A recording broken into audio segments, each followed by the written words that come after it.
Hey guys, welcome back. Tonight, we are traveling back more than 2,500 years to the most powerful city on Earth, the legendary city of Babylon, to uncover the true story of Nebuchadnezzar, the king who built walls so massive that chariots could race across their tops, gates covered in shimmering blue bricks that glowed like the sea, and gardens so beautiful that the ancient world believed they touched the sky. His empire ruled the ancient world. His armies conquered kingdoms. His name became both feared and immortal. But hidden behind the glory of Babylon lies a story far more mysterious and haunting. A king who dreamed terrifying dreams, a prophecy that predicted the fall of empires, a night when a city believed to be impossible to conquer vanished without a battle, and a legacy that would echo through religion, history, and human memory for nearly 3,000 years. Tonight, we will slowly walk through the rise of Babylon, the astonishing power of Nebuchadnezzar, the destruction of Jerusalem, the strange dreams interpreted by Daniel, the king's descent into madness, and finally, the night when the greatest empire on earth disappeared almost without a sound. This is not just a story about an empire, it is a story about power, pride, prophecy, and the fragile nature of everything humans build. So before you get comfortable, take a gentle moment to like this video and subscribe, but only if these deep sleep history stories help you find peace, sleep better, or simply reflect on our shared journey through time. Now, close your eyes. Let the noise of the modern world slowly fade away. Imagine the warm desert wind drifting across the Euphrates River, the distant glow of torches along Babylon's towering walls, and the quiet footsteps of history unfolding beneath the stars as we begin the true story of Nebuchadnezzar. To understand Nebuchadnezzar, you first have to understand the wound Babylon carried long before he was born. In the ancient world, cities remembered humiliation the way old warriors remembered scars, and Babylon had many. Long before it became the greatest city on earth, it was a city forced to kneel. For centuries, the Assyrian Empire had ruled the Near East like a shadow that never lifted. Their armies were feared across the ancient world, not simply because they conquered cities, but because they perfected terror as a language of power. Ancient inscriptions describe their victories in chilling detail. Prisoners were flayed alive. Entire populations were marched away in chains. The bodies of defeated kings were displayed outside their own gates as warnings carved into flesh instead of stone. In the quiet hours of night, when the wind moved across the Euphrates, the people of Babylon would have remembered these things. Their temples had once been the pride of Mesopotamia, places where priests believed the gods themselves walked between the pillars. But under Assyrian domination, those temples were looted and stripped of their gold. Babylon, which had once been the heart of civilization, was reduced to a vassal state, paying tribute year after year to an empire that despised it. Taxes drained its markets, soldiers patrolled its streets. The ancient world watched as Babylon, the jewel of Mesopotamia, slowly dimmed. And yet, history has a quiet rhythm that repeats itself across centuries. Empires rise like storms, unstoppable for a time, until one day the clouds begin to thin. By the late 7th century before Christ, the Assyrian Empire had stretched itself too far. Its armies were fighting rebellions across vast distances. Its kings were locked in brutal struggles for power. and in the marshlands of southern Mesopotamia, far from the marble halls of Assyria, a man was watching carefully. His name was Nabopolassar. He was not yet king. In fact, historians still debate exactly who he was. Some believe he was a tribal leader among the Chaldeans, a people who had lived for generations along the shifting wetlands where the Tigris and Euphrates rivers met the sea. Others believe he was a minor official who had served within Babylon itself. What we know for certain is that he understood something many others did not. Assyria was weakening. Slowly at first, almost invisibly, the empire that had terrified the ancient world for centuries was beginning to crack from the inside. Civil wars erupted between rival princes, provinces revolted, the Medes pressed from the mountains to the east, and for the first time in generations, Babylon sensed an opportunity. It was a dangerous hope. Challenging Assyria had destroyed many kings before. Entire cities had been erased from history for attempting less. But Nabopolassar saw a moment that might never come again. And somewhere in Babylon, perhaps still a child at the time, was a boy who would grow up hearing these stories whispered in the halls of power. A boy who would learn that humiliation could become fuel, that empires could fall, that history could change in a single generation. His name was Nebuchadnezzar, and though the ancient world did not yet know it, the young prince who would one day build the greatest city on earth was growing up in the shadow of Babylon's deepest humiliation. Rebellions in the ancient world rarely began with grand speeches or heroic declarations. More often, they began quietly, almost invisibly, like a small crack spreading across a wall that once seemed unbreakable. The rebellion that would give birth to the empire of Nebuchadnezzar began in much the same way. Nabopolassar was not a man history expected to change the world. He was not the son of a great king, nor the heir to a long dynasty. In fact, the historical records describe him in strangely modest terms. Some tablets refer to him simply as a leader among the Chaldeans, a people who lived along the wetlands and riverbanks of southern Mesopotamia, communities shaped by shifting waters and uncertain borders. These were not the polished elites of the Assyrian court. They were survivors, and survivors understood patience better than anyone. Nabopolassar understood that confronting Assyria directly would be suicide. The ancient world had seen what happened to cities that tried. Entire populations disappeared into exile. Royal bloodlines ended overnight. Instead of charging headlong into war, he watched, he waited. And as the years passed, the cracks inside the Assyrian Empire grew wider. Powerful generals turned against one another. Provinces refused to send tribute.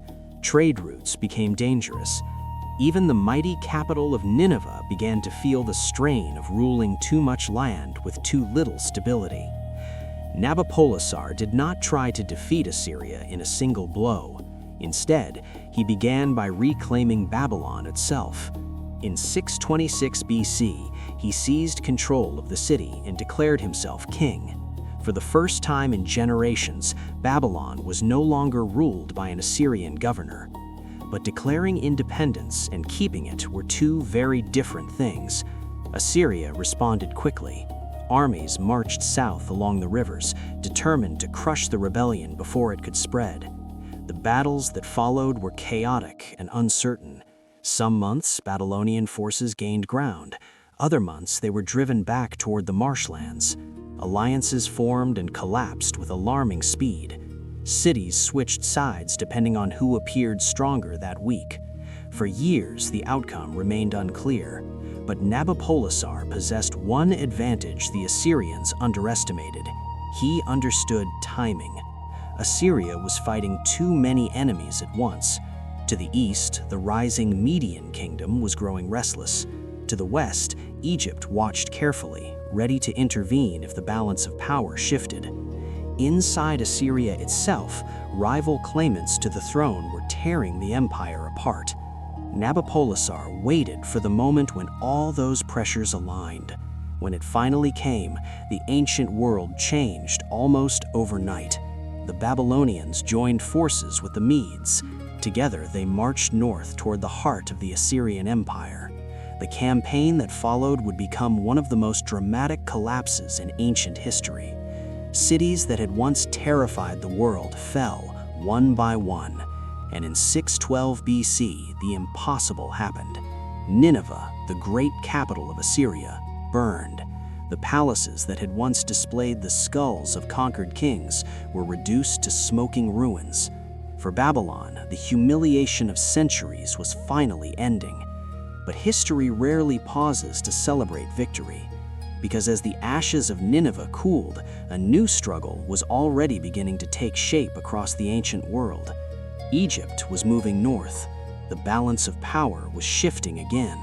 And somewhere within the royal court of Babylon, a young prince was watching all of this unfold. He was learning how empires rise. He was learning how they fall. And he was learning something even more important, that power, once seized, must be defended immediately. And this is where a young prince enters the story, though not in the way you might expect. By the year 605 BC, the ancient world had already begun to change in ways few people fully understood. The once terrifying Assyrian Empire was gone. Nineveh, the city whose walls had once symbolized unstoppable power, had fallen into ruin. But the collapse of one empire rarely brings peace. Instead, it creates a vacuum, and vacuums invite new powers to step forward. In the lands to the south, Egypt saw opportunity. Pharaoh Necho II understood that whoever controlled the remains of Assyria would control the crossroads of the ancient world, the routes where trade, armies, and empires moved between Mesopotamia, Anatolia, and the Mediterranean. So Egyptian armies marched north, pushing deep into former Assyrian territory. Babylon could not ignore this. Nabopolassar, now the aging king who had helped destroy Assyria, faced a new and dangerous rival. But time was no longer on his side. Years of war had weakened him. Ancient chronicles suggest he had grown ill, perhaps too weak to lead the army himself, and so he entrusted the future of Babylon to someone else, his eldest son. Nebuchadnezzar was still a young man, likely in his mid-20s, when he received the command that would shape the course of history. Until this moment, he had been a prince trained in the expectations of royalty, educated by scribes, instructed in diplomacy, and taught the brutal mathematics of ancient warfare.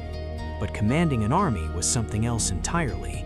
The fate of Babylon, the future of the ancient world, would now depend on decisions made by a man barely older than many of the soldiers marching beside him. The armies met near a fortress city called Carchemish, perched along the banks of the Euphrates River. To an outsider, it might have appeared unremarkable, a dusty stronghold surrounded by dry plains and ancient trade routes. Yet in that moment, it became one of the most important battlefields in history. Egyptian forces had moved into the region to claim Assyria's former territories. Babylon could not allow that to happen. The two powers collided with astonishing violence. Ancient texts describe the battle in surprisingly vivid language. Babylonian forces advanced with relentless discipline, pressing the Egyptians toward the river. Nebuchadnezzar did not fight cautiously. He attacked with speed and intensity, overwhelming positions before the enemy could reorganize. What began as a battle quickly turned into something closer to a collapse. Egyptian soldiers attempted to retreat across the Euphrates. Many drowned in the confusion. Others scattered across the plains, chased by Babylonian cavalry for miles. The defeat was not merely tactical, it was devastating. In a single day, the power of Egypt in the region was shattered. Babylon had become the dominant force of the ancient world, and at the center of that victory stood a prince whose name was now being spoken across distant lands, Nebuchadnezzar.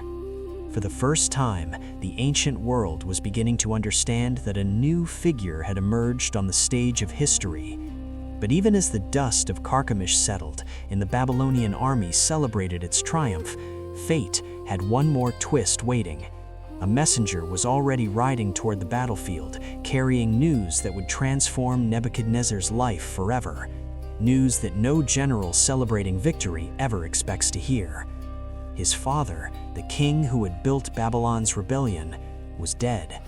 And suddenly, the young commander who had just defeated Egypt was facing a far more dangerous challenge than any army on the battlefield. Victory on the battlefield often feels like the end of a story, but in the ancient world, it was usually only the beginning. When the messenger reached Nebuchadnezzar's camp near Carchemish, the celebrations had only just begun. The Babylonian army had shattered Egypt's power in the region. Soldiers were still recounting the chaos of the battle, the thunder of chariots, the desperate retreat toward the Euphrates. But the message the writer carried was quiet, and it changed everything. Nabopolassar, king of Babylon, the man who had led the rebellion that destroyed Assyria, was dead. In any other moment, grief might have followed, but the ancient world did not allow kings the luxury of mourning. A throne left empty could invite disaster. Generals might compete for power. Rival nobles might declare their own claims. Provinces might rebel the moment they sensed weakness. Nebuchadnezzar understood this immediately. The victory at Carchemish had secured Babylon's dominance abroad, but the future of the empire depended on what happened next. If he delayed, the empire his father had built could fracture before he even reached home. So the young commander made a decision that would define the next chapter of his life. He left his generals behind to continue the campaign and began the journey back to Babylon at once. The distance was enormous. From the battlefields near Carchemish to the heart of Babylon was a journey of hundreds of miles across deserts, rivers, and trade routes crowded with caravans and soldiers returning from war. Some historians estimate the distance at nearly 900 miles, depending on the path taken. Yet ancient records suggest Nebuchadnezzar completed the journey in less than 3 weeks, riding with relentless urgency across the lands that would soon become his empire. One can imagine the scenes that unfolded along the way. Villages hearing rumors before official news arrived. Merchants whispering that the prince who had defeated Egypt was racing home to claim the throne. Messengers riding ahead to alert the priests and nobles of Babylon that their new king was approaching. And all the while, the young prince rode forward, carrying not just the weight of grief for his father, but the enormous responsibility of what came next. When Nebuchadnezzar finally reached Babylon, the city was waiting. There was no rebellion, no competing claimant had risen against him. The transition of power was smooth, almost strangely so. Many historians believe Nabopolassar had prepared carefully for this moment long before his death. Alliances had been built with powerful priesthoods, the loyalty of key nobles had been secured. The army already respected Nebuchadnezzar after the victory at Carchemish. Whatever the reason, the young commander who had ridden across the ancient world arrived not as a challenger, but as the undisputed heir to the throne. Nebuchadnezzar II was crowned king of Babylon. At that moment, few people could have imagined what his reign would become.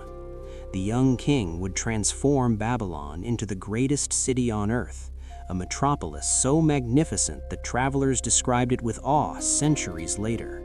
He would conquer kingdoms, reshape the balance of power in the ancient world, and carry out the destruction of one of the most sacred places in human history, the Temple of Jerusalem. And yet his story would not follow the path of simple conquest, because somewhere in the years ahead, something strange would happen to the king of Babylon. The man who built wonders would lose his mind.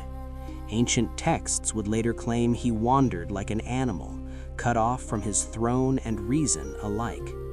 Scholars still debate whether this was legend, illness, political propaganda, or something far more mysterious.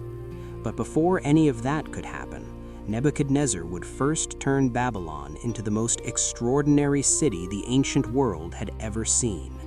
A city of colossal walls, golden temples, and gardens said to hang in the air like a dream above the desert. What he built next would become one of the 7 wonders of the world, and even today, no one is entirely sure it ever existed. If you had walked into Babylon around the year 580 BC, there is a good chance the first thing you would have felt was silence. Not because the city was quiet. Babylon was never quiet. Merchants shouted across markets, priests sang in temple courtyards, and caravans from distant lands creaked through the gates with goods from every corner of the ancient world. The silence came from something else. It came from the moment your eyes lifted toward the walls. They did not look like the walls of a city. They looked like the edge of a world. Ancient travelers struggled to describe them. The Greek historian Herodotus, who visited Babylon generations later, wrote about them with a mixture of fascination and disbelief. According to his account, the outer fortifications stretched for more than 50 miles, forming a massive protective ring around the city.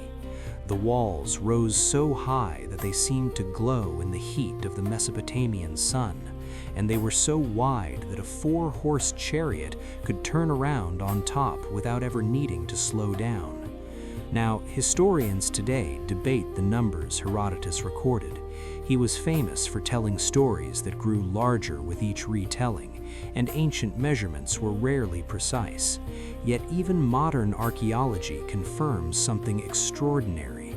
Babylon, under Nebuchadnezzar, possessed one of the most sophisticated defensive systems in the ancient world. The city did not rely on a single wall. It relied on layers. First came the moat, a broad channel fed by the Euphrates River that surrounded large sections of the city like a shimmering barrier. To reach the walls, an invading army would first have to cross that water while arrows rained down from above. Beyond the moat stood the outer wall, thick enough to carry towers and defensive platforms where archers could fire into the plains beyond. But the outer wall was only the first obstacle. Behind it lay a stretch of open ground deliberately designed as a killing field, a place where any invading soldiers who managed to breach the first defenses would find themselves exposed with nowhere to hide.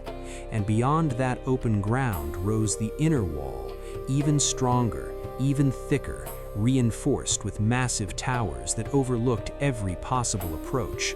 The message was unmistakable. Babylon was not merely protected, it was untouchable. Nebuchadnezzar understood something fundamental about power in the ancient world. Cities were not judged only by wealth or temples. They were judged by whether they could survive the ambitions of their enemies. And Babylon's defenses made a statement that echoed across the ancient world: attack if you dare. During Nebuchadnezzar's lifetime, no army ever succeeded in taking Babylon by direct assault, not once. That fact alone transformed the city into something more than a capital. It became a symbol. Traders traveling from the Mediterranean spoke about it in distant ports. Envoys carried descriptions of its fortifications to foreign courts. Soldiers who had marched across deserts and mountains stopped when they reached the horizon of Babylon and realized that this was not a place easily conquered. But for visitors entering the city, the walls were only the beginning.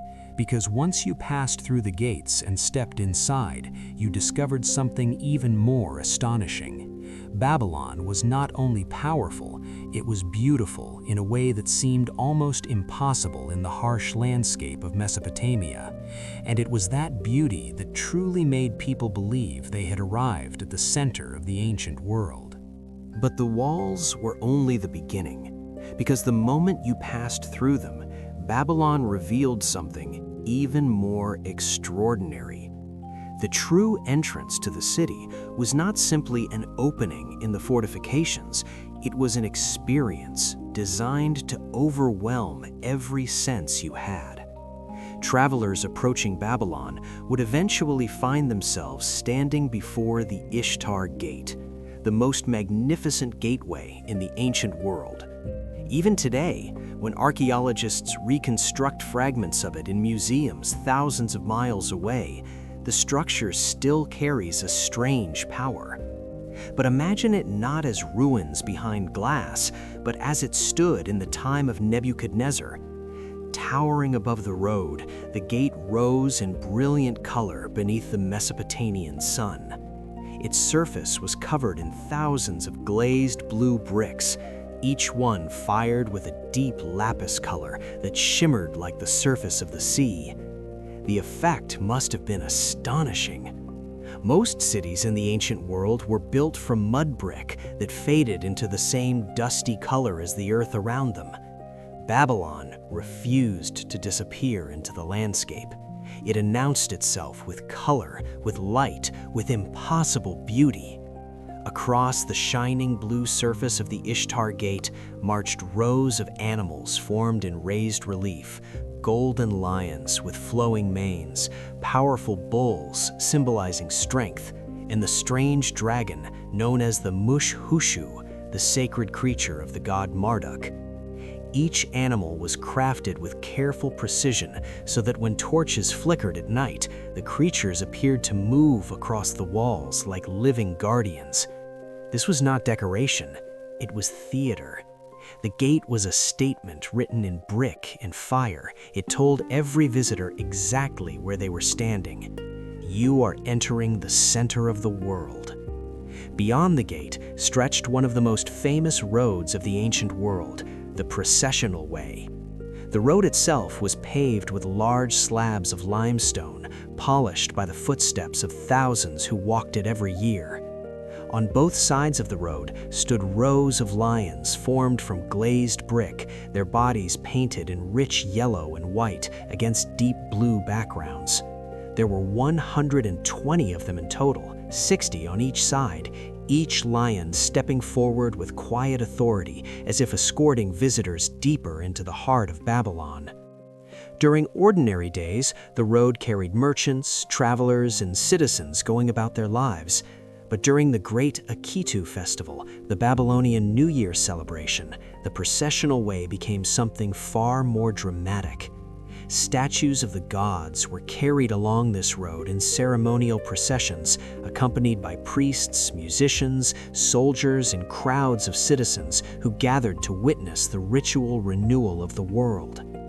Imagine the torches burning at dusk, the drums echoing between the walls, the golden lions glowing in the firelight as the statues of the gods passed slowly toward the temple of Marduk. In those moments, Babylon did not merely feel like a powerful city, it felt like the center of the universe itself. And remarkably, pieces of that ancient spectacle still survive today. When German archaeologists excavated Babylon in the early 20th century, they uncovered thousands of fragments from the Ishtar Gate.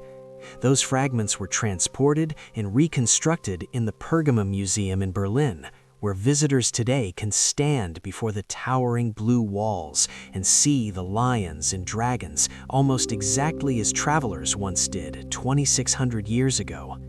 Even in fragments, they still take your breath away. Yet for all its gates, walls, and sacred roads, Babylon's greatest mystery was not something people walked through, it was something people looked up at. Somewhere inside the city, rising above the temples and rooftops, was a structure that ancient writers claimed seemed to defy gravity itself, a hanging garden in the air, the Hanging Gardens of Babylon. And then there were the gardens. If the walls of Babylon were built to inspire fear, and the Ishtar Gate was designed to inspire awe, the Hanging Gardens were something else entirely. They were meant to inspire wonder. Ancient writers described them with a kind of disbelief that borders on poetry.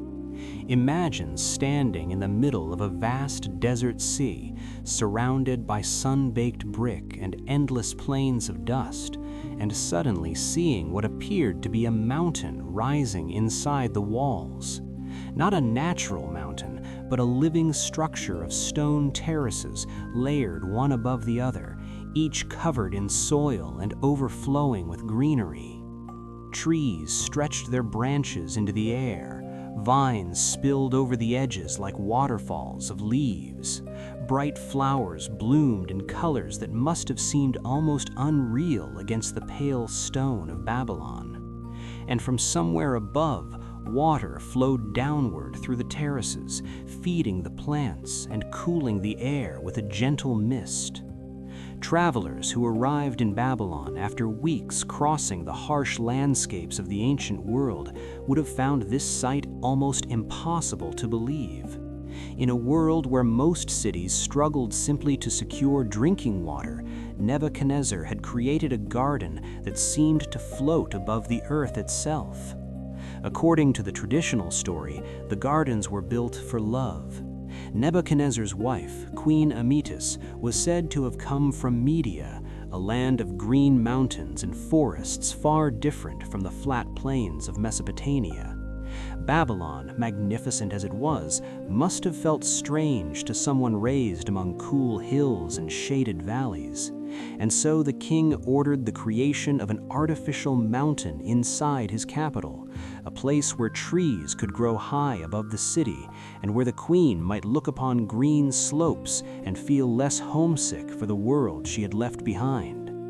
Whether this story is true or not, the engineering required for such a structure would have been astonishing. Water had to be lifted from the Euphrates River to the upper terraces of the garden, possibly more than 20 meters above ground level. Scholars have long debated how this might have been accomplished. Some believe a chain pump or water wheel system was used.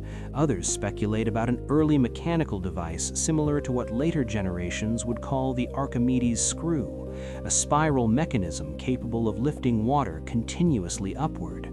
Whatever the method, the result would have been extraordinary.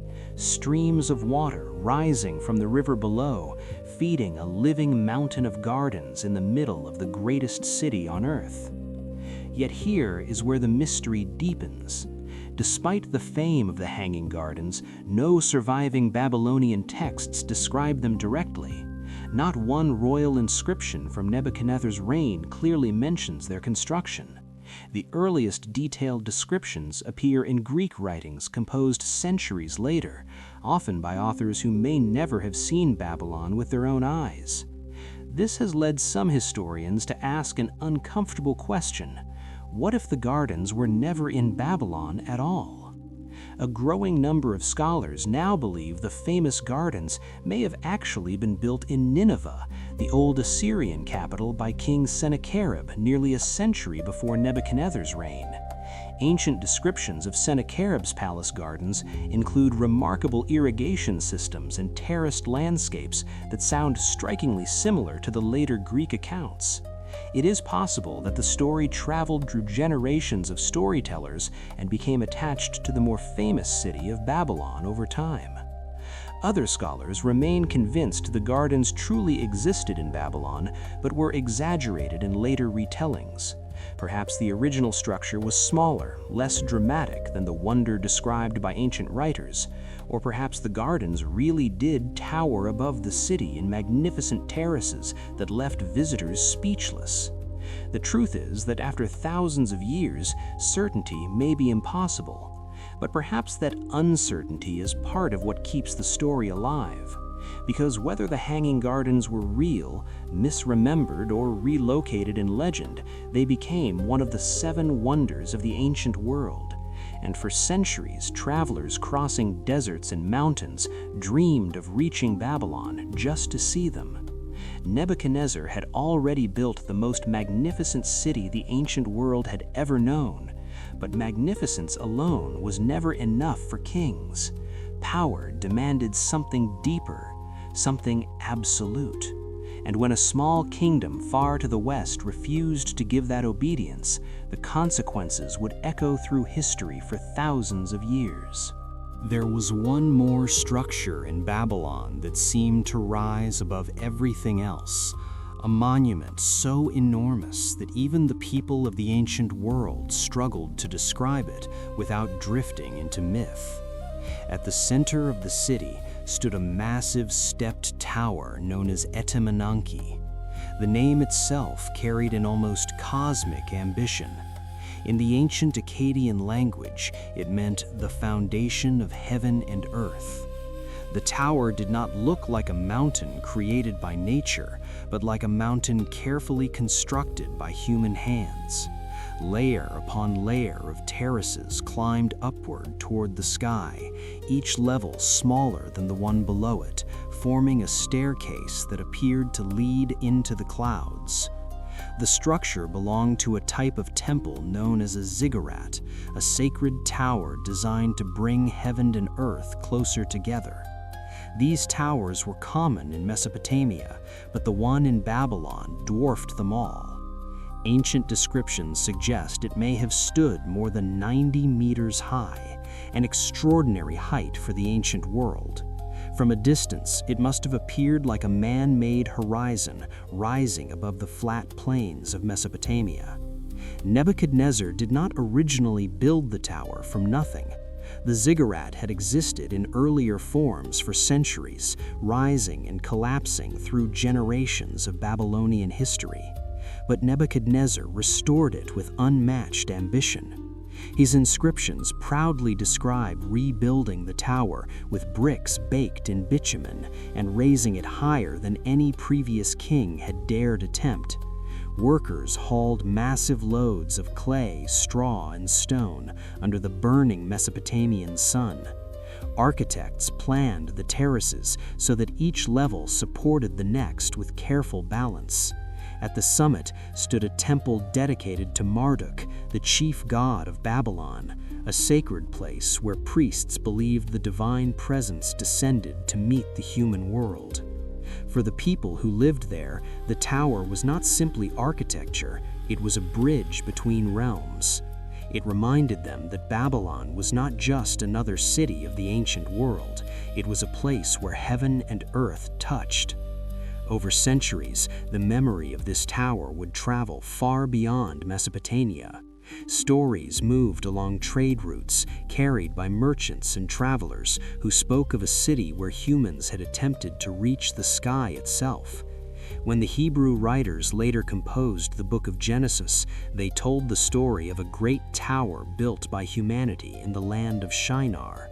In that story, the people attempted to build a structure that reached the heavens, and God responded by confusing their languages so they could no longer understand one another.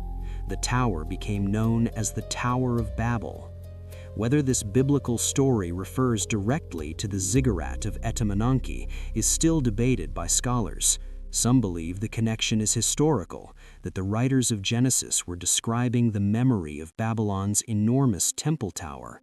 Others think the story is symbolic, using Babylon's reputation for grandeur as the setting for a moral lesson about human ambition. But regardless of interpretation, one thing remains clear. Nebuchadnezzar believed Babylon was more than a kingdom. He believed it was the center of the ancient world, the place where divine power and human authority met. His walls protected it, his gates glorified it, his temples connected it to the gods, and his name was carved into bricks across the entire city, a reminder that he was the king who had brought Babylon to its greatest glory. For a time, it seemed as if nothing could threaten that vision. The greatest city on earth stood secure behind its walls, shining beneath the desert sun like a dream of power made real. But history has a way of reminding even the most powerful kings that greatness carries a price. Empires that reach toward heaven often find themselves pulled back down to earth. And for Nebuchadnezzar, the beginning of that fall would start far from the golden towers of Babylon, in a small hilltop city to the west, a city called Jerusalem. The fall of Jerusalem did not begin with fire. It began with geography. Long before Babylonian soldiers ever appeared outside its gates, the fate of Jerusalem had already been shaped by the map of the ancient world. The small kingdom of Judah sat in a place that was both fortunate and terribly dangerous. To the north and east rose the expanding empire of Babylon, the most powerful force in the ancient world under the rule of Nebuchadnezzar. To the south lay Egypt, ancient, wealthy, and determined not to lose influence in the lands that connected Africa, the Levant, and Mesopotamia. Between these two giants stood Judah, a narrow strip of hills and valleys with one city that mattered above all others, Jerusalem. From a distance, it did not look like the center of a future historical catastrophe. It was not a sprawling metropolis like Babylon, nor a monumental capital like Memphis.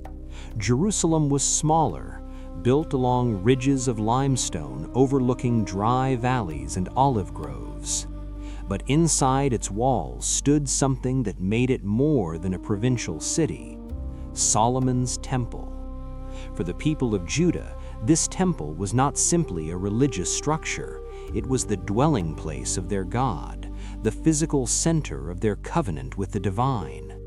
To defend Jerusalem was to defend the identity of an entire people.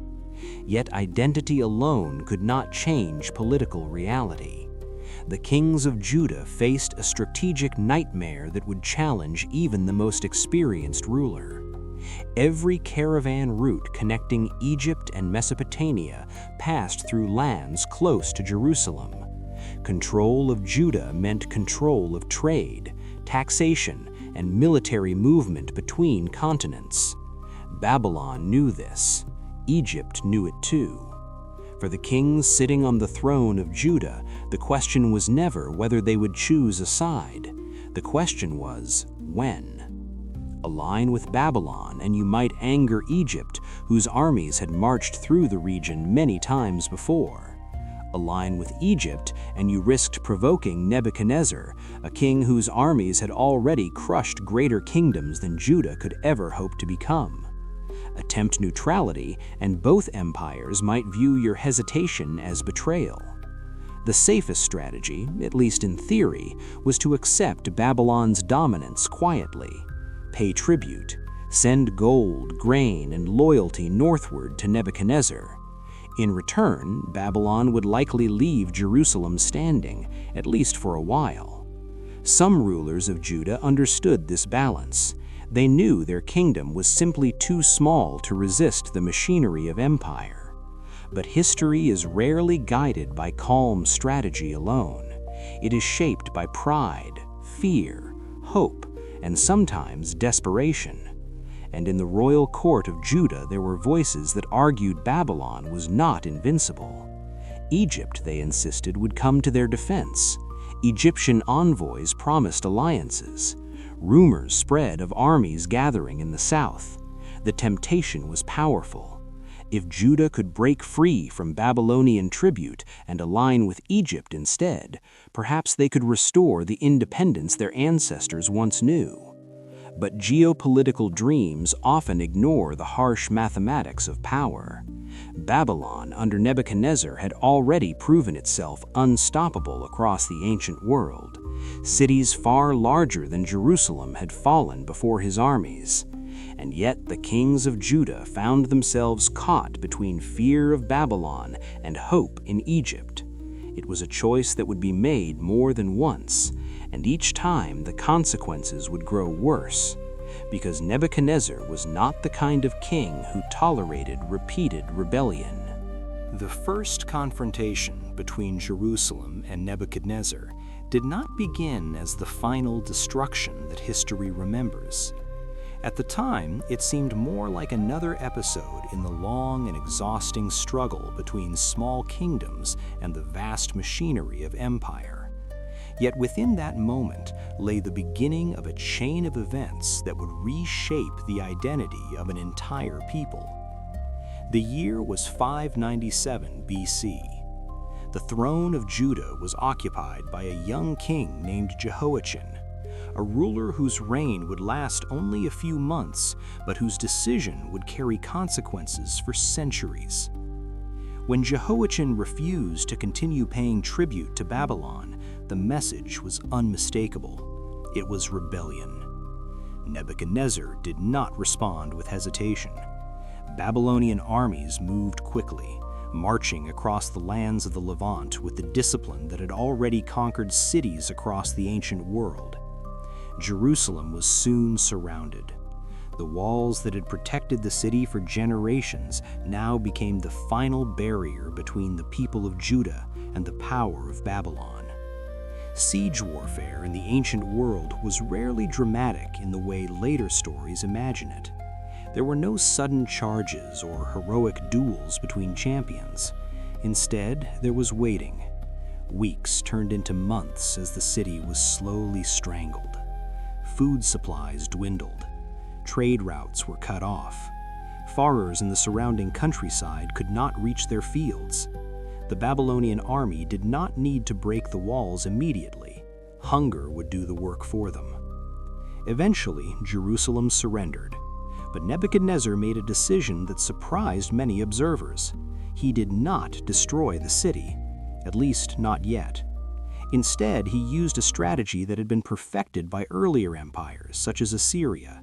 He removed the leadership of the kingdom. The king, members of the royal court, skilled craftsmen, military officers, scribes, and priests were all taken from Jerusalem and transported to Babylon. It was a calculated move. By removing the elite classes capable of organizing resistance, Nebuchadnezzar could control Judah without completely erasing it. Among those taken into exile was a young man whose name would later become famous far beyond Babylon: Daniel. According to later biblical accounts, Daniel was among the youths brought to the Babylonian court and educated in the language and culture of the empire.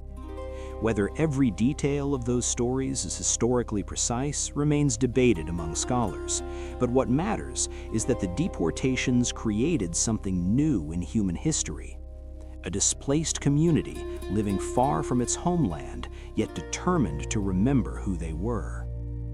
Nebuchadnezzar then installed a new ruler in Jerusalem. His name was Zedekiah, a member of the royal family who would govern Judah as a vassal king under Babylonian authority.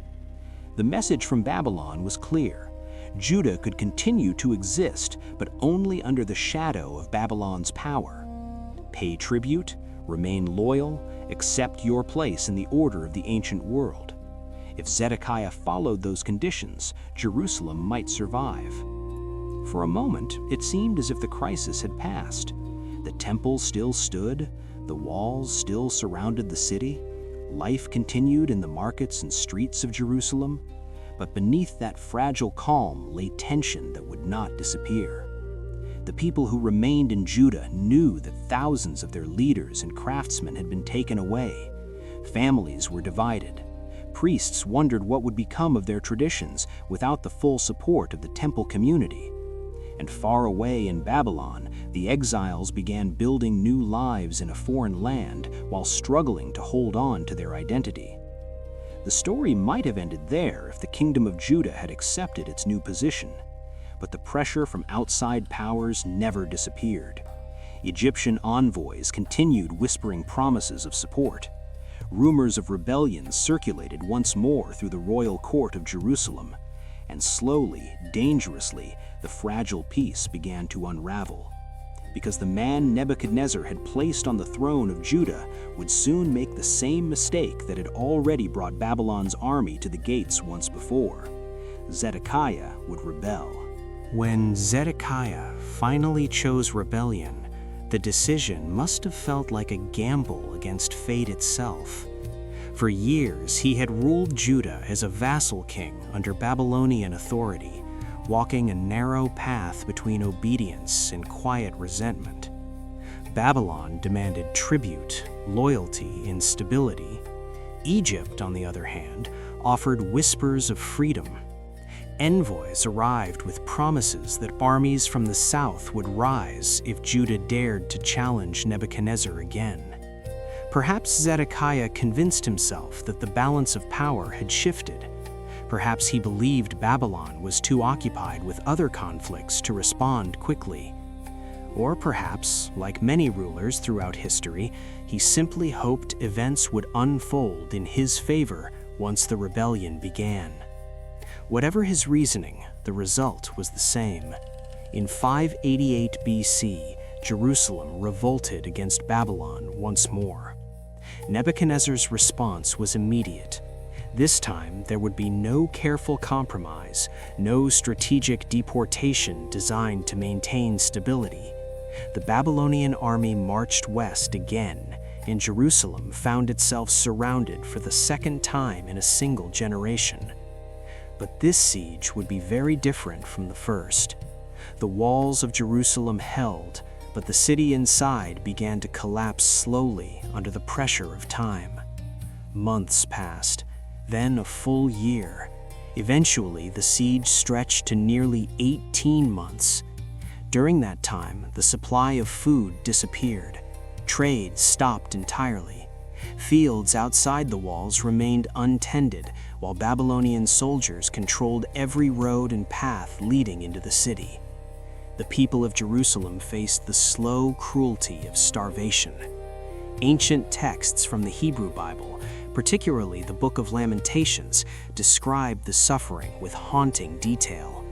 Children cried for bread in the streets. Families searched desperately for anything that could be eaten. The once sacred city began to feel like a place abandoned by hope itself. For Nebuchadnezzar, however, the siege was simply a matter of patience. Babylon's military machine had already proven it could outlast the defenses of smaller kingdoms. Jerusalem would eventually break, just as other cities had broken before it. In 586 BC, the end finally came. Babylonian forces breached the defenses and poured into the city. What followed was swift and devastating. The soldiers moved toward the heart of Jerusalem, toward the place that defined the city's identity more than any wall or palace ever could: Solomon's Temple. For nearly 4 centuries, this temple had stood as the spiritual center of the Jewish world. Built, according to tradition, by King Solomon, with cedar wood from Lebanon and adorned with gold and precious materials, it represented the covenant between the people of Judah and their God.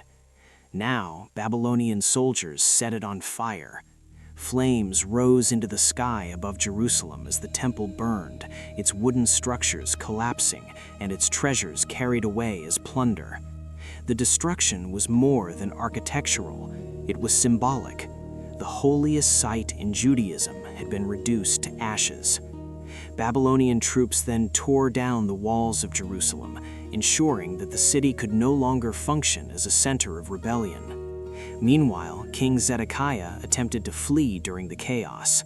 Under cover of night, he escaped the city with a small group of followers, hoping perhaps to reach safety beyond the Babylonian lines. But the attempt failed. Babylonian forces captured him near the plains of Jericho and brought him before Nebuchadnezzar. The punishment that followed was brutal, even by the harsh standards of the ancient world. Zedekiah was forced to watch as his sons were executed before him. Then the Babylonian captors blinded him. According to the ancient accounts, the last sight Zedekiah ever saw was the death of his own children. After that moment, he was taken away into captivity in Babylon. The kingdom of Judah had effectively ceased to exist. Jerusalem lay in ruins, the temple was gone, and for the people who survived, a new and uncertain chapter was about to begin, far from the hills where their history had started. When the fires of Jerusalem finally died down, the silence that followed must have felt heavier than the destruction itself. The city that had once echoed with prayer, music, and the daily rhythms of life now stood broken beneath a sky darkened by smoke. Its walls were shattered, its temple reduced to ashes, and its king carried away in chains. For many in the ancient world, this would have been the end of the story. History had seen this pattern countless times before. When a powerful empire conquered a smaller nation, the defeated people rarely survived as a distinct culture for very long. Languages disappeared, traditions faded. The gods of conquered lands were slowly forgotten as populations were absorbed into the vast societies that ruled them. That is what Nebuchadnezzar likely expected would happen after the destruction of Jerusalem. Thousands of survivors were gathered and marched eastward toward Babylon, the greatest city on earth. The journey itself would have taken weeks, perhaps months, along dusty roads that crossed rivers, valleys, and long stretches of desert.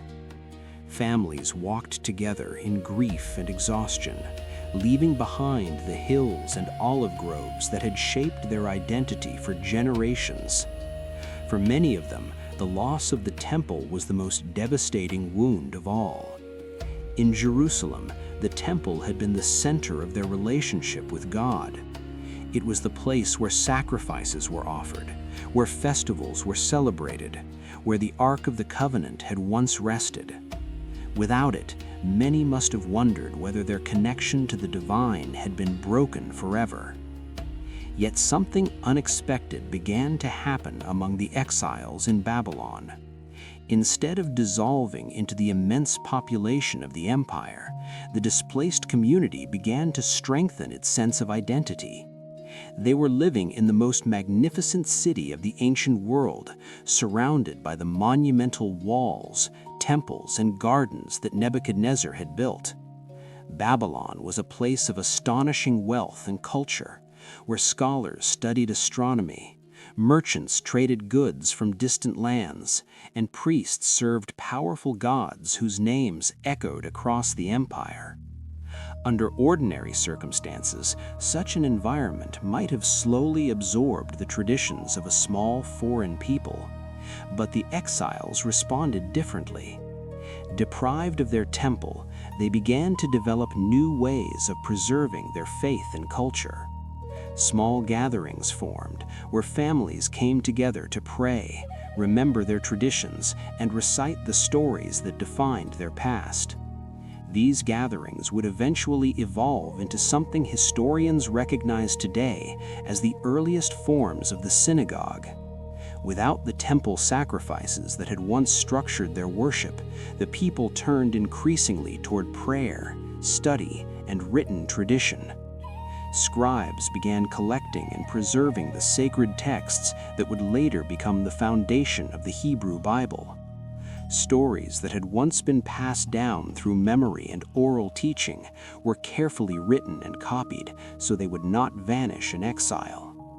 In an extraordinary twist of history, the very event that should have erased their identity instead reinforced it. Nebuchadnezzar had intended to neutralize rebellion by dismantling the leadership of Judah and scattering its people across the empire.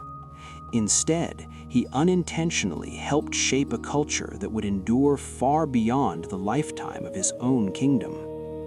The Babylonian exile became one of the defining experiences in Jewish history, transforming a people whose faith had once revolved around a single temple into a community capable of carrying its traditions wherever it went. In that sense, the fall of Jerusalem did not destroy the people of Judah, it reshaped them.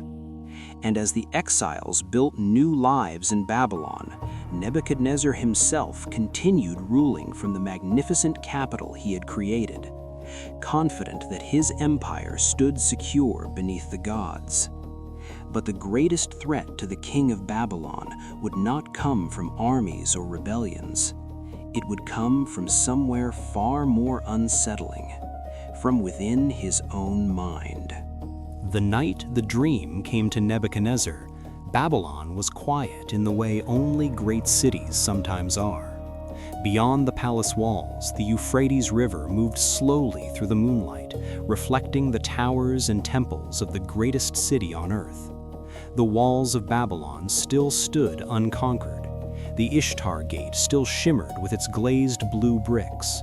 The hanging gardens, whether legend or reality, still rose somewhere above the rooftops like a promise of impossible beauty. Nebuchadnezzar had everything a king of the ancient world could imagine: power, wealth, armies, monuments that would outlast generations. And yet, in the darkness of that night, something shattered his confidence completely. The dream came without warning. Ancient texts do not describe every detail of Nebuchadnezzar's terror, but they make one thing unmistakably clear. When the king woke, he was afraid in a way that power could not calm.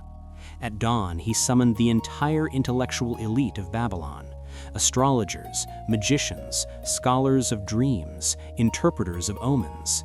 These men were among the most respected figures in the ancient world, trained for years in the complicated art of reading signs from the heavens and meaning from the subconscious world of dreams. Normally, a king would describe what he had seen, and the wise men would offer their interpretations. But Nebuchadnezzar did something different, something almost impossible. He demanded that they tell him the dream itself, not the meaning, the dream. If they were truly wise, he argued, they should be able to reveal what had appeared in his mind during the night. If they failed, the punishment would be immediate and brutal. According to the account preserved in the book of Daniel, the king threatened to tear them limb from limb and destroy their houses if they could not do what he demanded. The scholars of Babylon were horrified. No king had ever required such a thing before. Interpreting dreams was already difficult, but to describe a dream that had never been spoken aloud, it was impossible. One by one, they tried to reason with the king, explaining that no human being could reveal what another person had dreamed. Only the gods themselves could know such things. But Nebuchadnezzar would not listen. The threat of execution spread through the court. Panic followed quickly. If the wise men of Babylon could not satisfy the king, they would all die together. And it was in that moment of fear that a young exile from Jerusalem stepped forward. His name was Daniel. Daniel had been brought to Babylon years earlier during the first deportations from Judah. Like many of the young captives, he had been trained in the language and learning of Babylonian culture, yet he remained deeply connected to the traditions of his own people. When Daniel heard about the king's demand, he asked for time. According to the narrative, he prayed for insight during the night. And when morning came, he approached Nebuchadnezzar with a message that would echo through centuries of history. Daniel began by telling the king exactly what he had seen in the dream. A colossal statue stood before him, immense and dazzling. Its head was made of pure gold, shining in the light like the wealth of a kingdom at its peak. Its chest and arms were silver. Its belly and thighs were bronze. Its legs were iron, strong and unyielding. And its feet were a strange mixture of iron and clay, powerful yet fragile at the same time. As Nebuchadnezzar watched the statue, a stone appeared, cut not by human hands but by some force beyond human craftsmanship. The stone struck the statue at its feet. Instantly, the entire structure collapsed. The iron, clay, bronze, silver, and gold shattered together into dust and were carried away by the wind until nothing remained. But the stone that had destroyed the statue grew larger and larger until it became a mountain filling the whole earth. Nebuchadnezzar listened in stunned silence. This was exactly the dream that had haunted him in the night, and Daniel had described it without hearing a single word of it beforehand. Then Daniel explained its meaning. The golden head represented Nebuchadnezzar himself, ruler of Babylon, the greatest empire of his age. But the statue did not end with gold. After Babylon would come other kingdoms, each symbolized by a different metal: silver, bronze, iron. Empires rising and falling one after another across the ancient world. Scholars for centuries have tried to map these metals onto historical empires, suggesting Babylon, Persia, Greece, and Rome as possible interpretations. Others read the prophecy more symbolically, seeing it as a timeless reflection on the temporary nature of human power. But the message that reached Nebuchadnezzar that morning was brutally simple. His empire, magnificent as it seemed, would not last forever. No empire would. Only something beyond human power would endure. For a king who had built Babylon into the greatest city on earth, the idea that his achievements would one day crumble like dust must have felt deeply unsettling. If the dream of the statue had unsettled Nebuchadnezzar, the reaction that followed revealed something even more human about the king of Babylon. Prophecies that speak of the end of power rarely comfort those who hold it. For Nebuchadnezzar, the interpretation Daniel offered was not simply a philosophical reflection about history, it was a warning. A message that the greatest empire of the ancient world would one day fall like the shattered statue in his dream. And yet, kings are rarely willing to accept limits placed upon their authority. Babylon at that moment was the undisputed center of the ancient world. Its walls stretched across the plains like the edge of a man-made horizon. Its temples honored gods whose names had been spoken for centuries. Its armies had defeated rivals from Egypt to the mountains of the east. Everywhere Nebuchadnezzar looked, he saw evidence of his own greatness. And so, instead of reflecting quietly on the meaning of Daniel's prophecy, the king responded in a way that seems almost symbolic in hindsight. If the dream had shown a statue made of different metals representing a sequence of future empires, Nebuchadnezzar would build a statue of only one metal: gold, pure, radiant gold. According to the ancient account preserved in the book of Daniel, the statue stood nearly 90 feet tall on the plain of Dura, just outside Babylon. Imagine the scene as travelers and officials gathered from every corner of the empire. Governors, generals, judges, administrators, ambassadors from distant provinces, representatives from lands that had once been independent kingdoms now stood together under Babylonian rule. Musicians prepared their instruments: trumpets, lyres, harps, pipes, drums. The instructions were simple. When the music began, everyone present was to fall down and worship the golden image Nebuchadnezzar had erected. It was more than a religious ceremony, it was a political declaration. In effect, the king was saying that Babylon would not be followed by lesser kingdoms of silver, bronze, or iron. Babylon would remain supreme. The statue of gold symbolized permanence, unity, and obedience to the empire. Most of those who gathered that day likely bowed without hesitation. In a world ruled by kings, public loyalty was often the safest choice.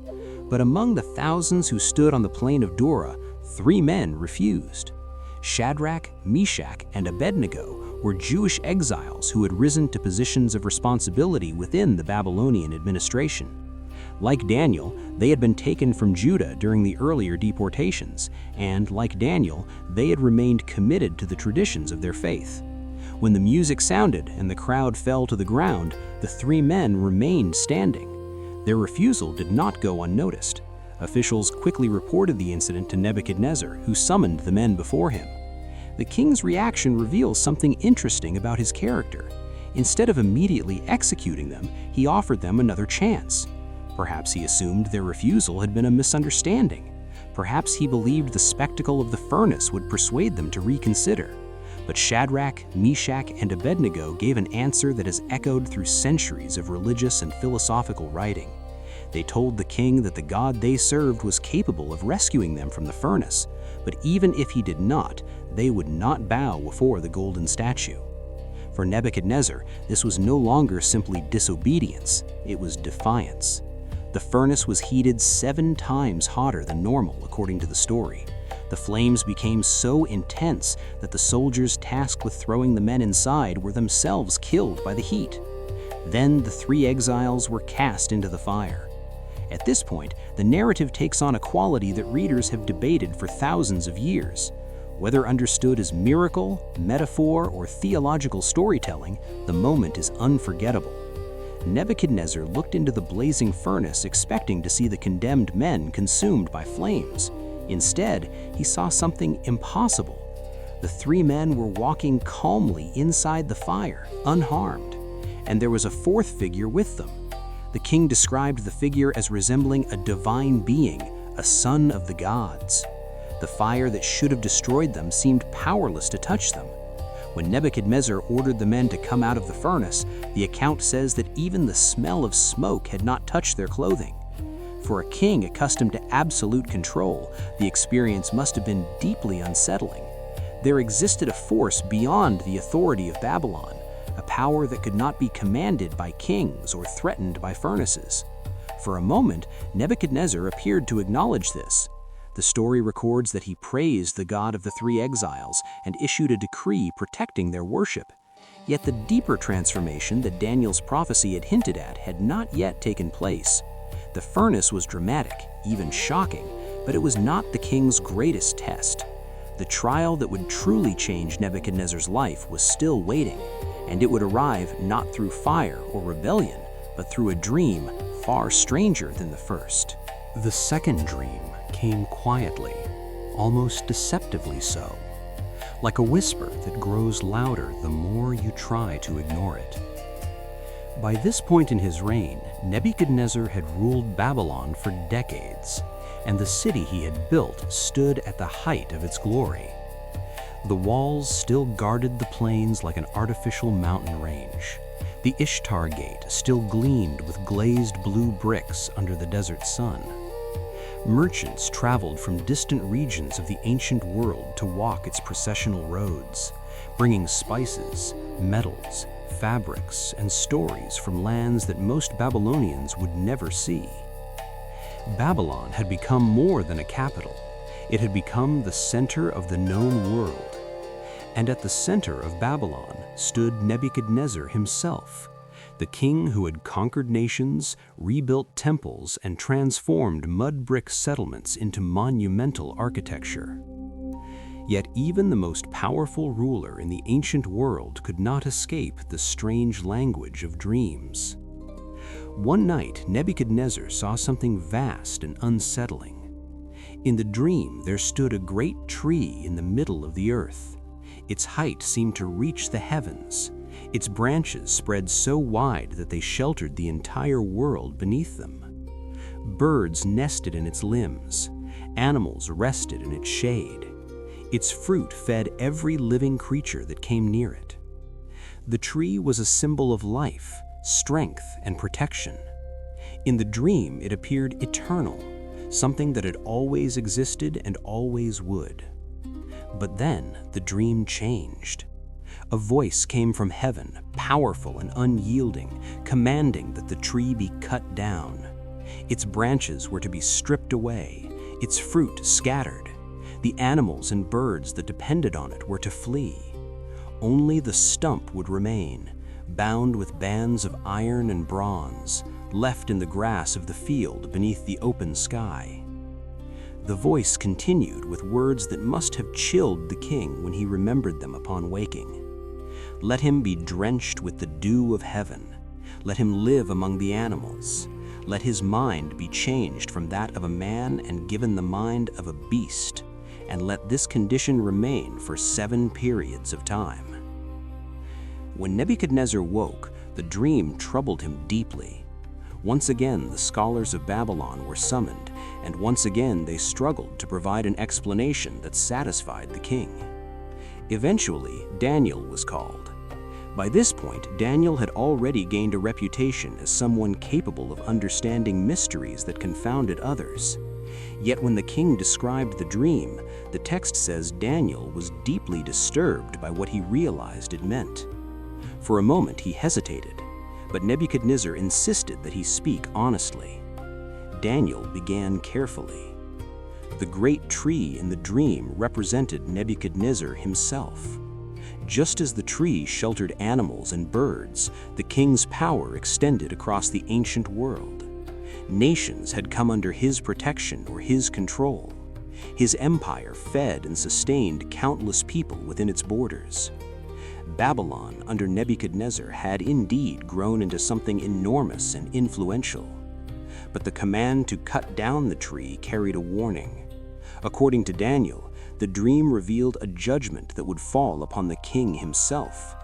Nebuchadnezzar would lose his reason. He would be driven away from human society and live among the animals of the field. He would eat grass like an ox and be exposed to the elements for 7 periods of time, until he recognized that true sovereignty belonged not to kings, but to a higher authority. Daniel urged the king to change his ways, to show mercy and humility so that the disaster might be delayed or avoided. But the warning seemed to fade into the background as months passed. Nebuchadnezzar continued ruling, overseeing the vast empire he had built. Then, one day, about a year after the dream, the moment arrived. The account preserved in the book of Daniel paints a vivid scene. Nebuchadnezzar was walking on the roof of his palace, looking out over Babylon. From that height he could see the temples, the fortified walls, the wide avenues, the gardens, and the river that flowed through the heart of the city. It must have been a breathtaking sight, even for someone accustomed to power. And in that moment, the king spoke words that echoed the pride of every conqueror who has ever believed his achievements would last forever. Is this not the great Babylon that I have built by my mighty power and for the glory of my majesty? According to the story, the words had barely left his mouth when the judgment of the dream was fulfilled. Something inside Nebuchadnezzar's mind collapsed. The ruler of the greatest city in the ancient world lost the ability to think as a king. He was driven away from the palace and from the society he had dominated so long. The narrative describes him living in the open fields, eating grass like an animal, his hair growing long and wild like eagle feathers, his nails like the claws of birds. Whether this account represents literal history, symbolic storytelling, or a memory of some severe psychiatric condition has been debated for centuries. Some modern scholars suggest a rare psychiatric condition sometimes called clinical lycanthropy, in which a person believes they have become an animal. Others believe the story may reflect a period of political instability later interpreted through religious language. But regardless of how the event is explained, the message within the story is indisputable. The man who ruled the greatest city on earth was reduced to the most fragile state imaginable. The builder of Babylon, the conqueror of Jerusalem, the ruler of the ancient world, wandering the fields without understanding who he was. Time moved differently during those lost years. The great city of Babylon continued to function with its usual rhythms, while its most powerful ruler lived somewhere beyond its walls, separated from the world he had once controlled. Merchants still walked the processional way beneath the towering gates of Ishtar. Priests still offered sacrifices in temples dedicated to ancient gods. Scribes continued pressing wedge-shaped symbols into clay tablets, recording trade, astronomy, and royal decrees. From a distance, the empire probably looked unchanged, its machinery still turning with the quiet efficiency that had made Babylon the center of the ancient world. Yet the king himself had vanished into a strange and humbling silence. The account preserved in the book of Daniel describes those years with almost haunting simplicity. Nebuchadnezzar lived like a creature of the field. The ruler who once commanded armies now wandered beneath the open sky. The builder of monumental walls now slept on the ground beneath dew and rain.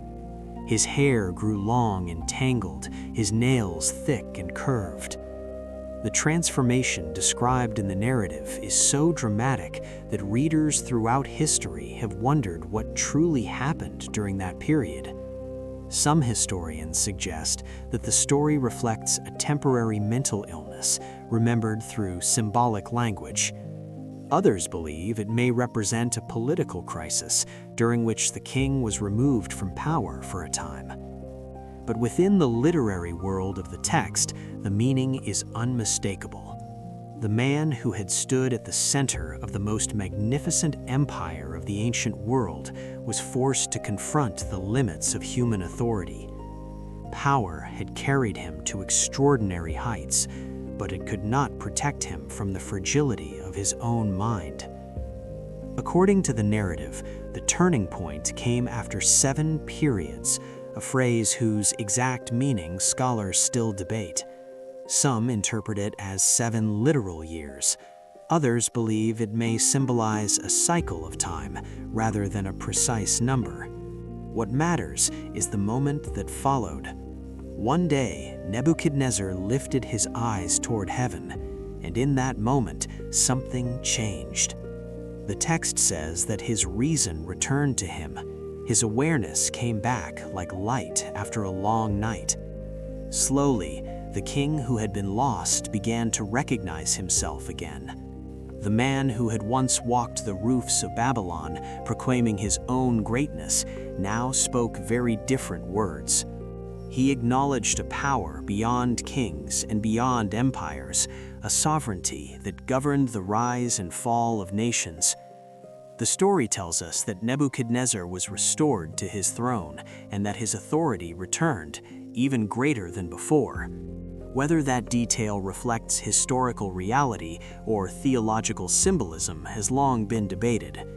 Ancient royal records from Babylon rarely mention moments of weakness or crisis among their rulers, and historians must rely on fragments of evidence to reconstruct the past.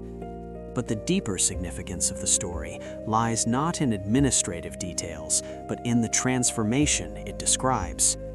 The king who had once built monuments to his own glory had been humbled by an experience he could neither control nor command. In the final words attributed to Nebuchadnezzar in the book of Daniel, the tone is strikingly reflective. He speaks not as a conqueror boasting of victories, but as a man who has glimpsed the limits of power.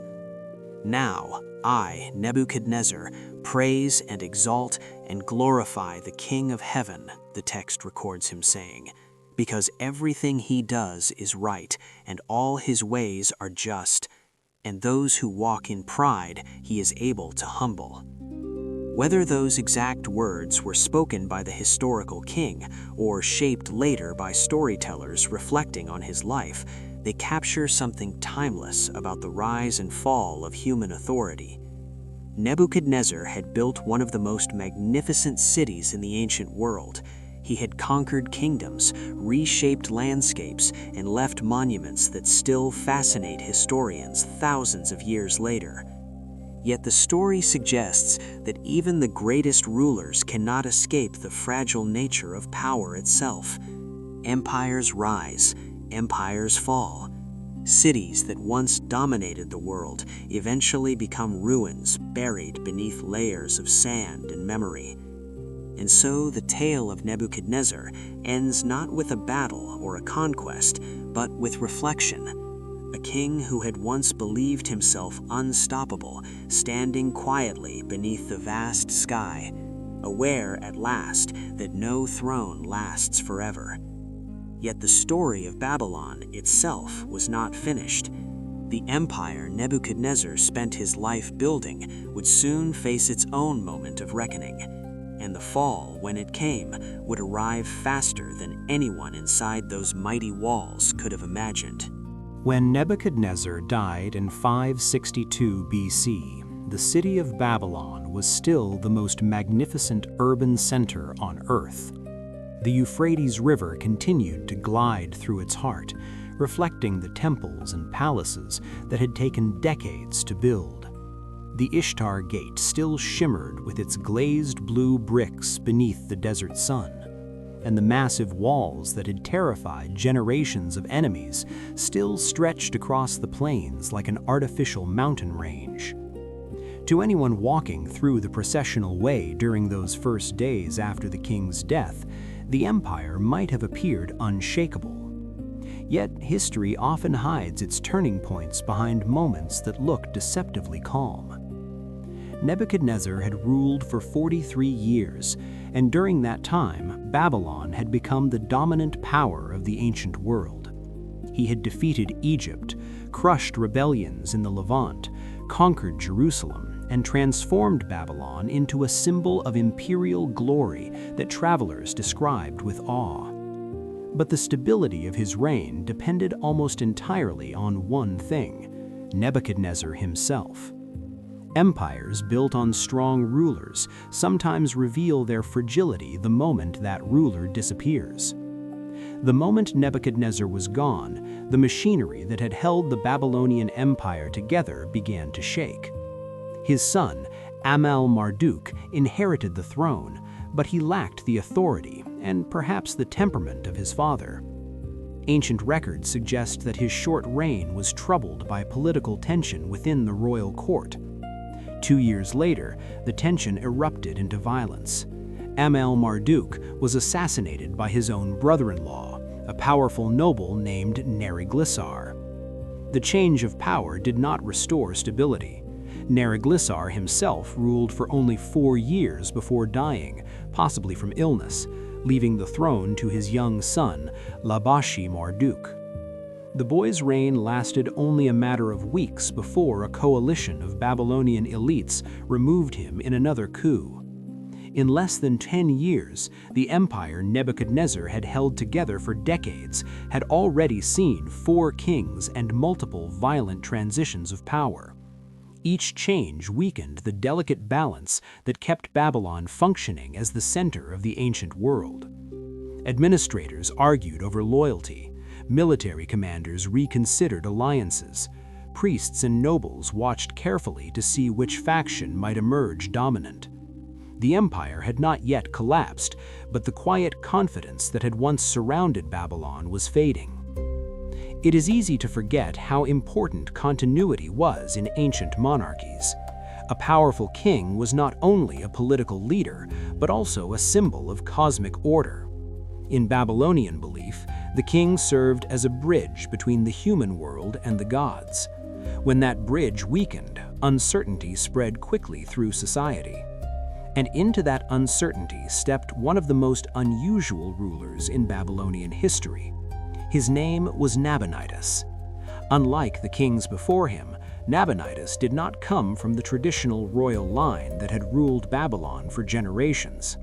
His rise to power appears to have been supported by factions within the court that hoped he could stabilize the empire after years of instability. But Nabonidus would prove to be anything but conventional. Almost immediately after securing the throne, he began making decisions that puzzled both his contemporaries and modern historians.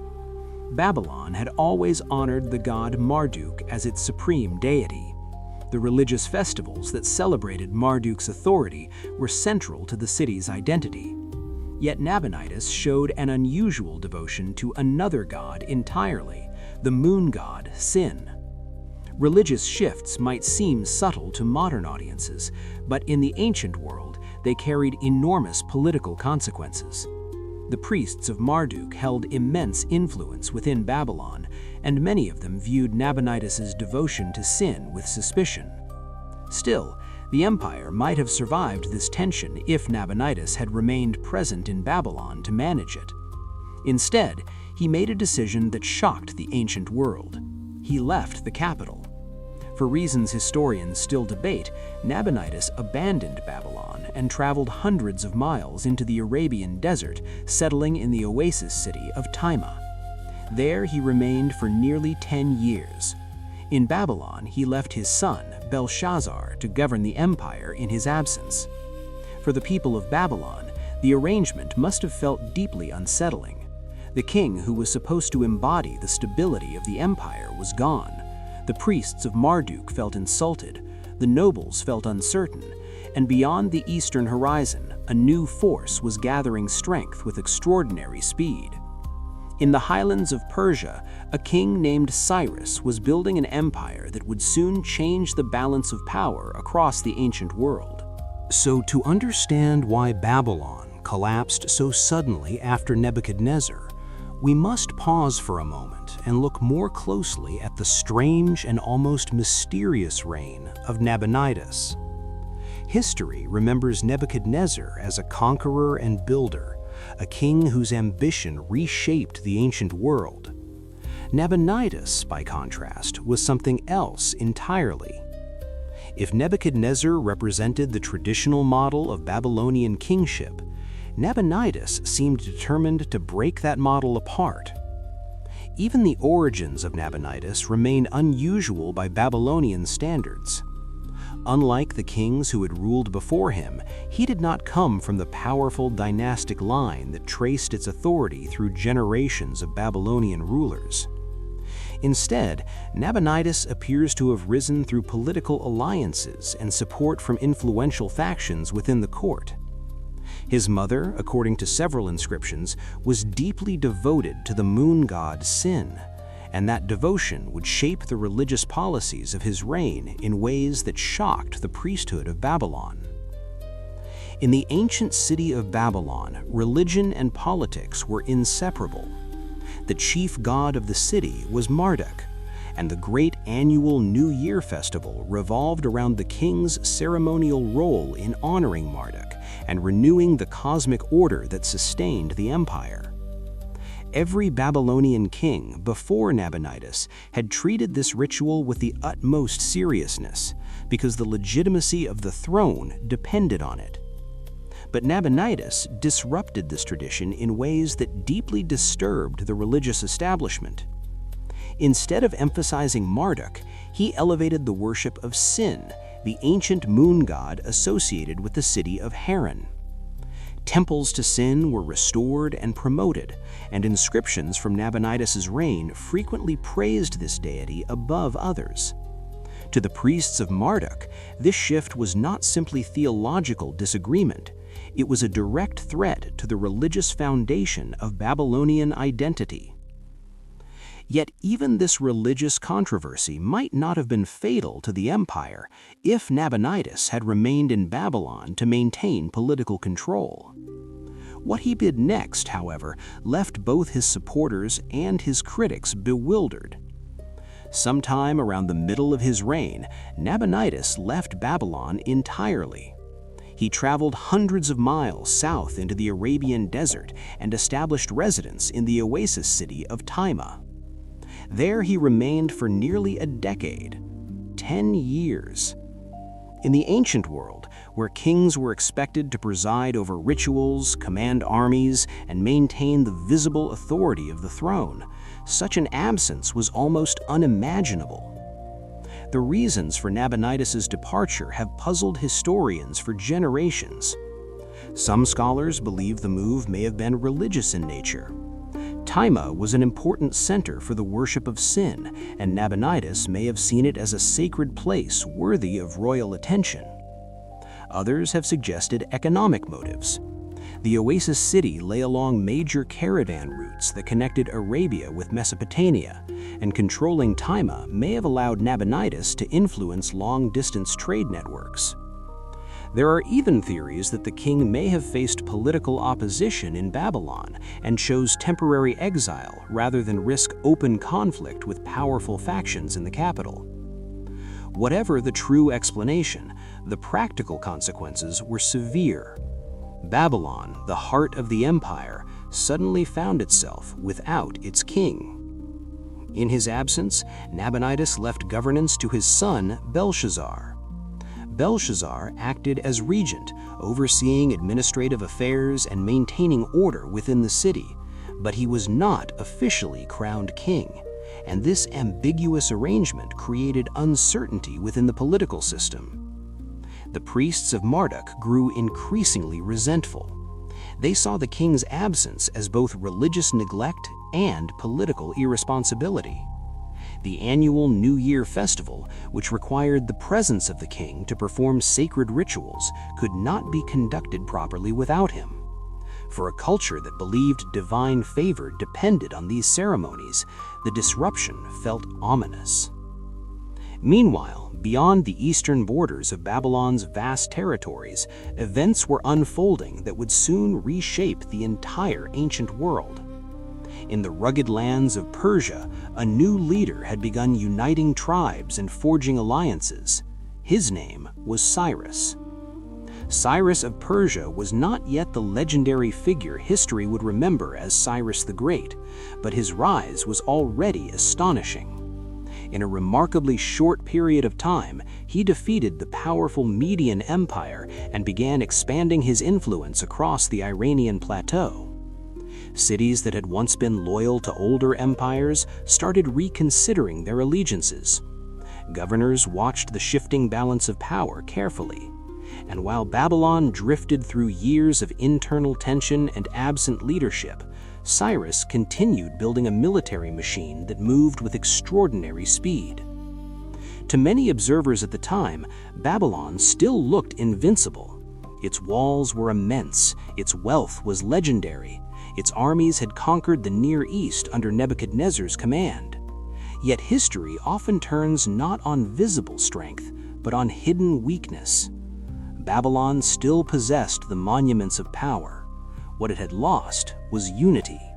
And somewhere beyond the deserts and mountains to the east, Cyrus was already preparing to test the empire that Nebuchadnezzar had once made unstoppable.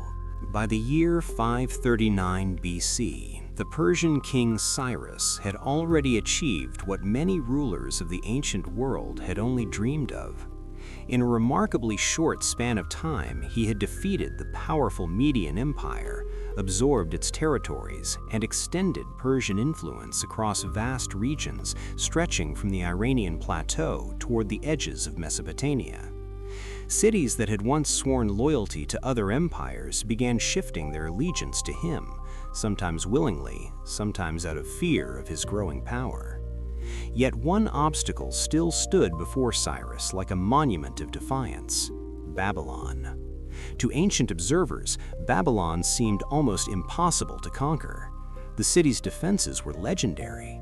Massive walls surrounded the metropolis, rising high above the flat plains of Mesopotamia.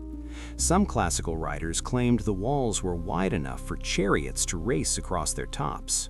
Whether those accounts exaggerated the measurements or not, archaeology confirms that Babylon's fortifications were among the most formidable in the ancient world.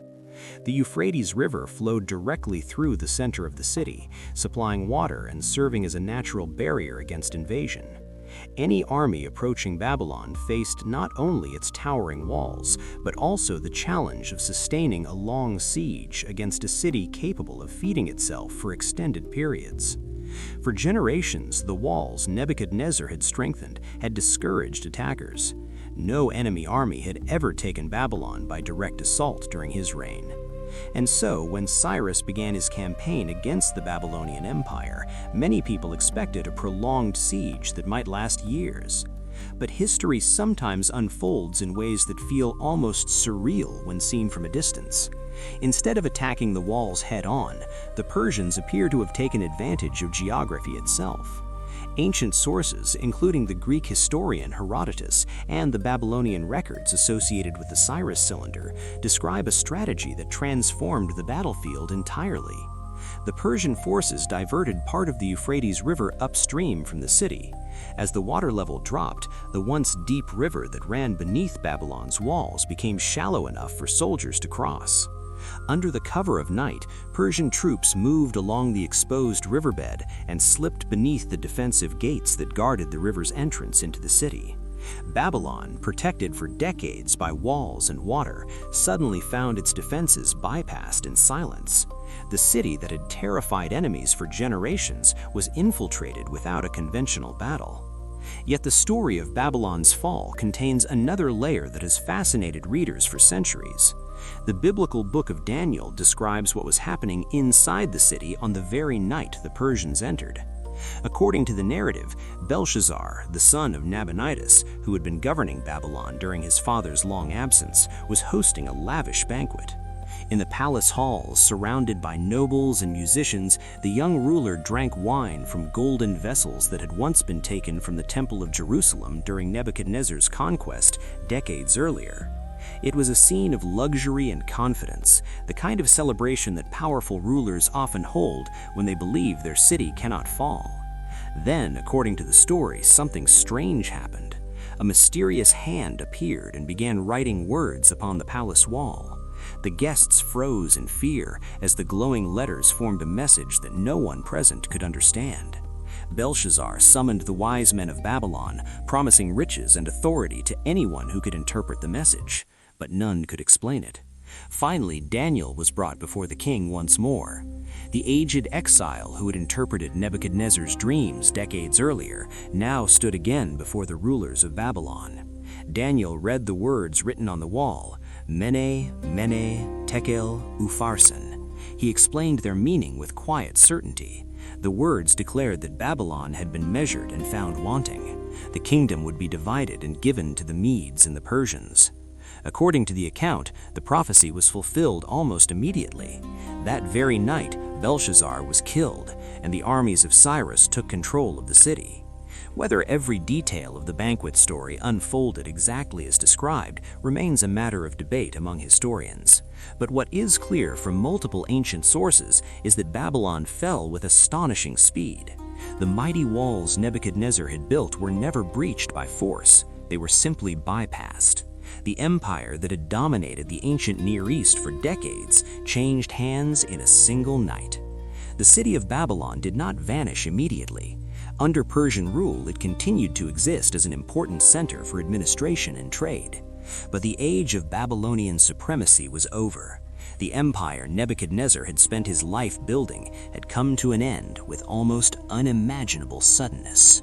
After Babylon fell to Cyrus in 539 BC, something remarkable happened that few conquerors in the ancient world had ever attempted.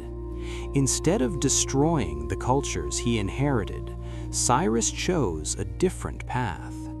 The Persian king understood something many rulers had ignored. Empires could be held together not only by force, but by allowing people to preserve their identity. Soon after taking Babylon, Cyrus issued a proclamation that echoed far beyond the walls of the city Nebuchadnezzar had once ruled. The decree allowed deported peoples across the former Babylonian Empire to return to their homelands and rebuild their temples. Among those who received this permission were the Jewish exiles who had lived in Babylon since the destruction of Jerusalem decades earlier.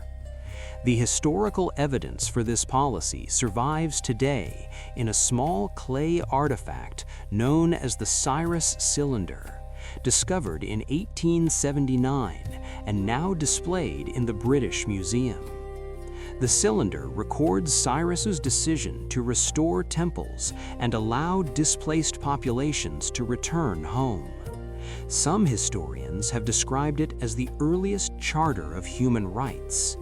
Others interpret it more cautiously as a brilliant piece of imperial strategy designed to win loyalty from newly conquered regions. Either way, the decision marked a dramatic shift from the policies that had defined the Babylonian Empire under Nebuchadnezzar. The exile that had begun with the burning of Jerusalem now slowly came to an end.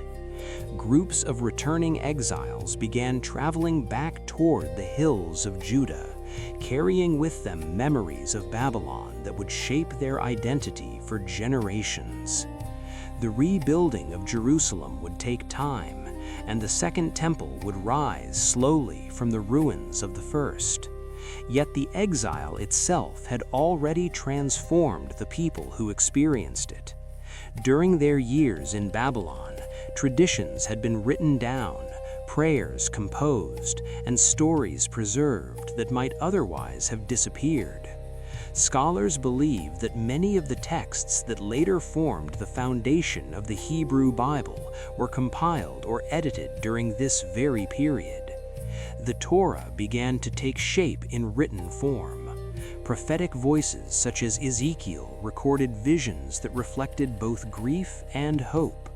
The book of Daniel, with its dreams and stories of life in Babylon, emerged from the memory of exile itself.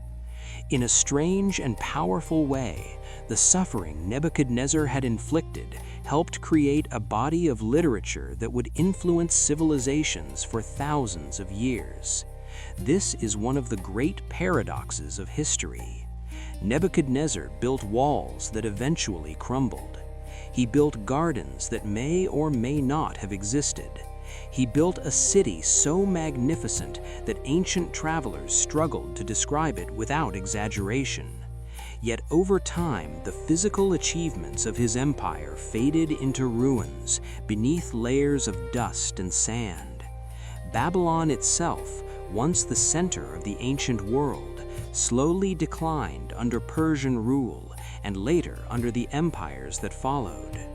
Today, its remains lie scattered across the plains of modern Iraq, fragments of brick and stone that archaeologists carefully study to reconstruct a lost civilization. The walls are broken, the temples are silent, the processional way is buried beneath centuries of earth, but the stories born from that empire did not disappear. The people Nebuchadnezzar had exiled carried their memories with them, writing them down and passing them forward through generations. Their words traveled across continents and centuries. Long after the empire of Babylon vanished, the texts written during the exile continued shaping religious thought, philosophy, and culture across the world. In that sense, the legacy of Nebuchadnezzar is far more complicated than the simple categories of hero or villain. He was a conqueror who devastated cities, yet his actions indirectly preserved traditions that might otherwise have been lost. He was a builder who created wonders of architecture, yet those monuments proved far less enduring than the ideas born during the suffering he caused. His empire lasted only a generation after his death. The stories shaped by that empire have lasted nearly 3,000 years. And so, when we look back at the life of Nebuchadnezzar, we see more than a king who ruled Babylon. We see a man whose ambition helped shape the ancient world in ways he could never have imagined. The walls he built once defined the greatest city on earth, but in the end, it was not walls that endured, it was words. And somewhere beneath the quiet ruins of Babylon today, beneath the wind that moves across the desert plains, the echoes of that ancient story still remain. If you are still awake, thank you for listening. And if sleep has already carried you somewhere far from these ancient walls, then perhaps that is exactly where this journey through the world of Nebuchadnezzar was meant to lead. Rest well. The ancient world will still be waiting when morning comes.